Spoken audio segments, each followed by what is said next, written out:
நிலக்கடலை, மணிலா கடலை என்றழைக்கப்படும் வேர்க்கடலையில் கொழுப்பு சத்து அதிக அளவு இருக்கிறது.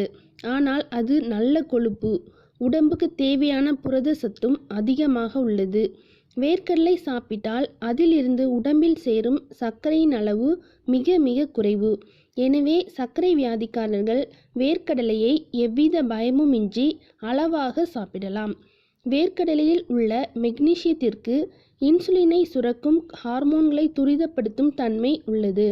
வேர்க்கடலையில் வைட்டமின் ஏ, நீரில் கரையக்கூடிய வைட்டமின் பி3 போன்றவை அதிகமாக உள்ளன. இந்த வைட்டமின்கள் கர்ப்பிணிகளுக்கு மிகவும் அவசியமானவை.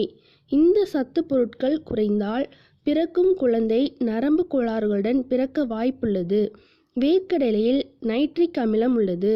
வேர்க்கடலையை சாப்பிடுவதன் மூலம் உடம்பில் உற்பத்தியாகும் நைட்ரேட் இரத்த குழாய்களை விரிவடைய செய்கிறது. இதனால் இரத்தம் சீராக இருப்பதோடு இரத்த அழுத்தமும் குறையும்.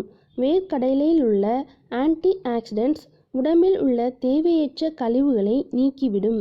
அதாவது வேர்க்கடலை சாப்பிட்டால் அதிலுள்ள உயிர் வேதிப்பொருட்கள் தேவையில்லாமல் இரத்தத்தில் சுற்றி கொண்டிருக்கும் பொருட்களை கல்லீரலுக்குள் தள்ளி விட்டுவிடும். தேவையில்லாத அந்த பொருட்கள் கழிவாகி வெளியேறிவிடும். வேர்க்கடலையை பச்சையாக சாப்பிடுவதை விட அவித்தோ வறுத்தோ சாப்பிடலாம். ஆனால் இதை எண்ணெயில் போட்டு வறுத்து சாப்பிடக்கூடாது. வேர்க்கடலையை தோலை நீக்காமல் சாப்பிட வேண்டும். ஏனென்றால் அதில்தான் அதிக அளவு சத்துக்கள் உள்ளன. வேர்க்கடலையில் செய்யப்படும் கடலை மிட்டாயும் நல்ல சத்துணவு என்பது குறிப்பிடத்தக்கது.